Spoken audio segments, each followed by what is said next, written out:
We've all seen movies and TV shows where people get killed for knowing too much. That might be exactly what today's case is about. Allegedly, a woman was murdered because she was about to expose the secrets of some very powerful people. All of the trouble began on July 31st, 1974. That was when a 28-year-old laboratory analyst named Karen Silkwood noticed that something just wasn't quite right at her job. And there, lab analysts, like Karen, often handled dangerous radioactive materials like plutonium. Well, that day, Karen was handling some plutonium and other nuclear materials, and the machinery that she worked with had filters in it. Now, during the shift before Karen's, the people working there looked at the filters and they were clean. And then the shift right after Karen's also had clean filters. But when someone went back and looked at the filters from during Karen's shift, they had high amounts of radiation. Something had gone wrong. Now, her manager told her to go to some extra doctor's appointments and keep an eye on things, as they weren't really sure what had happened. A few months later, in the fall of 1974,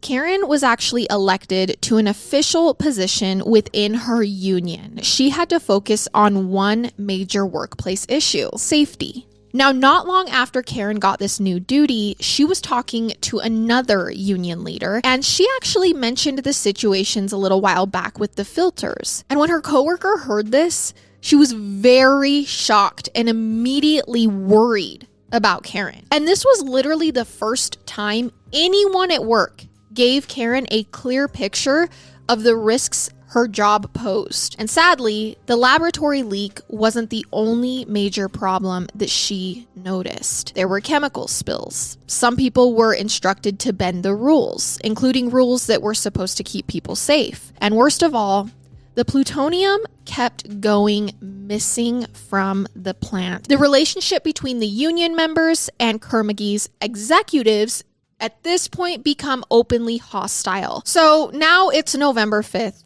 And Karen was working in the lab again. So at 2:45 this day, Karen and another coworker went on break. And like always, they scanned themselves with the wand before they left the room. But this day, the wand pinged and it detected radiation on her supervisor's shoe. Their skin was clear and the radiation hadn't gone any further than that one shoe. Now at 6:30, it was time for another scan. And the results came back and they said that both of her hands and her right arm, all the way up to her shoulder, had been contaminated with something radioactive. And I'm not saying just a little bit radioactive. She had 40 times the maximum safe dose on her body. Karen asked for help right away. And for the second time that day, a safety team came in and examined the entire lab, and there was no leak. Everything was fine. And if that all sounds scary, things were about to get a lot worse. Karen's results were high enough that the company policy said she had to report directly to a doctor. And unfortunately, there was nothing her doctor could do for her. So instead, all they could do was keep their fingers crossed that Karen's body would pull through and she would be okay. Now, the next morning, she came into the office with 4 full urine cups and 1 container of fecal matter from the night before. Now, all of the results from her skin, her nose, and her samples were even higher than the day before. So on November 7th, 2 days after Karen got those alarming results in the glove box, a team of physicists who specialized in health and safety went to Karen's apartment. And they went through every room, scanning the walls and the floors and the furniture to try and see what might have poisoned Karen. Now, the team picked up a ton of radiation all over Karen's home, including on her pillows and her bed sheets.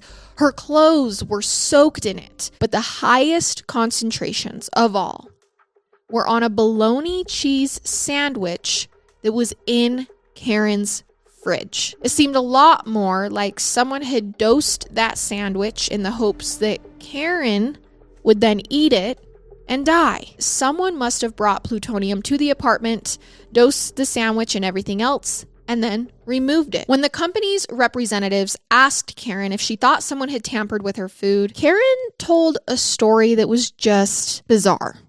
According to Karen, all of the radiation came from her. But just 6 days later, the questions about the bologna and cheese sandwich would be the least of Karen's problems. A long-haul truck driver called 911 earlier that evening, and he had spotted something metallic on the side of the road. The truck driver saw it was a smashed-up Honda Civic car in a ditch. Somehow, it had gone flying off the road, and it had apparently hit a culvert fast and hard enough to completely smash the driver's side of the car. And it was Karen Silkwood, and she had passed away at just 28 years old. Executives from Kerr-McGee showed up at the scene pretty quickly after Karen was identified. Nobody knew who had called them. It was almost like they just understood that they had to be there without being told. So when Karen got an autopsy, the results said that she had taken Quaaludes. Some of her friends come forward after the news of her crash and say that Karen had kind of been abusing these drugs. Either way, the official story was that she fell asleep while driving and then the car drifted into the culvert. So her death was a tragic accident. The Quaaludes weren't the only interesting discovery that came out during Karen's autopsy. The radiation had permeated her lungs and other internal organs, and also her skeleton. Karen had been clashing with her managers a lot. Managers who knew where she lived and would have had no difficulty getting inside her apartment since it was always unlocked. So let's cover more of what the police saw at the scene of the crash. There were some skid marks on the road, but a little further down the street. Her car wouldn't be skidding if she just fell asleep and drifted off the road, right? Karen's Honda also had fresh dents on the back of the car. The back, even though the car hit in the front. The steering wheel was bent in a very particular way. It could have only ended up like that if Karen was clutching the wheel very tightly and bracing herself at the moment of impact. Maybe the most damning piece of evidence had to do with Karen's reasons for even being out that night. She had told some people that she was on her way to meet with a reporter from the New York Times. She had an entire folder full of paperwork about all of the safety violations and other wrongdoings that were happening at work. According to Karen, she was fully prepared to expose her company to the world via the New York Times. But when she died, those documents vanished. Karen's death starts making the news. It is talked about that she worked at the laboratory. And so Kerr-McGee gets a chance to comment on the Karen situation at this point. They claim that Karen, their employee, drugged herself with the missing plutonium. They also said those explosive, incriminating documents that she had told people about, they didn't exist. Instead, they claimed Karen had been spreading rumors about how she'd found all of this evidence just to make the whole situation look more suspicious. Even with all of this very confusing evidence, the Oklahoma Highway Patrol, aka the people that were in charge of Karen's investigation,